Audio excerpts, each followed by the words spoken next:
रंगाने तुम्हाला खूप सारी शक्ती प्राप्त करून द्यावं, त्यासाठी मी नतमस्तक होऊन प्रार्थना करतो आणि परत एकदा तुम्हाला वाढदिवसाच्या हार्दिक हार्दिक शुभेच्छा देतो.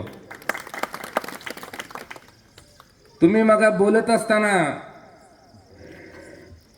बरंच काय बोलून गेलात. जिल्हा प्रमुख साहेब, आपण तर एवढ्या शायरी मारल्या की जसं काय आपल्या महिला भगिनी दसऱ्याचं धुणं धुत असल्यासारखं धुवायला चालू केलं होतं. आज पाटलांना शुभेच्छा देण्यासाठी या ठिकाणी अनेक जाती धर्माचे कार्यकर्ते, महिला भगिनी मोठ्या संख्येने उपस्थित आहेत.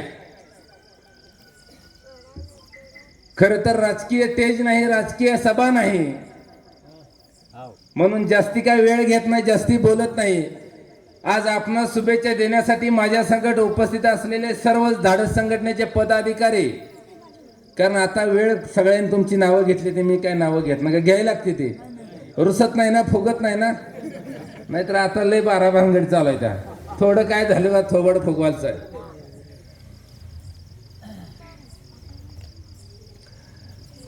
पाटील मग काय म्हणाला तुम्ही? माझ्या कानात घुईंग दिशा आवाज आलाय. पाटील असले त्याला काय म्हणताय, कंसात नाव बिव आहे का ना त्या गैबानाला? चकवा. हा, मला माहिती, गेल्या वेळेस तुम्ही चकवा चकवा म्हणला होता ना. पाटील असल्या चकव्याला असं 70 वेळा असं कचा कचा कचा तुडवून मातीत गाडायची आपली ताकद आहे. काळजी करू नका. जोपर्यंत शरद कुळे तुमच्या सोबत आहे तोपर्यंत केसाला जर धक्का लागला तर महाराष्ट्र पेटवायची आपली ताकद आहे. काळजी करू नका. अख्खी शिवसेना तुमच्यासाठी रस्त्यावर उतरव. पाटील यांना भ्यायचं नाही, लक्षात ठेवा. आणि त्या चकव्याला सांगा, मस्ती आणि माज आमच्या पुढे दावायचं नाही. हरामखोरा, सत्तेचा एवढा माज आला असेल, पोलिसाच्या पाटलांच्या घरी काय पोलीस पाठवतो? 2 महिने थांब, तुझा हिशोब याचा मोदला सगळं घेतल्याशिवाय सोडणार नाही. कारण 2 महिन्यानंतर या महाराष्ट्रात सत्ता आणि सरकार उद्धव बाळासाहेब ठाकरे साहेब आणि महाविकासचं सरकार येणार आहे. त्यावेळेस तुझ्या आतड्या पाड्याचा देखील आम्ही हिशोब घेणार आहे. आणि पाटील, मी तुमच्या सोबत असलेला कशाला भेटाय राव? खाली एक फोन करा.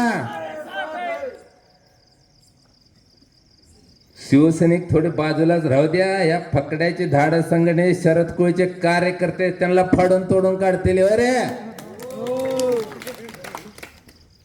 पाटलाच्या केसाला जर धक्का लागला ना तर बघायचं नाही काय आहे काय नाही, सगळे फोडून तोडून टाकायचं. आणि राहिले सुलेलं भाजप आहे ना, ते आता बेबुडूच करून टाको.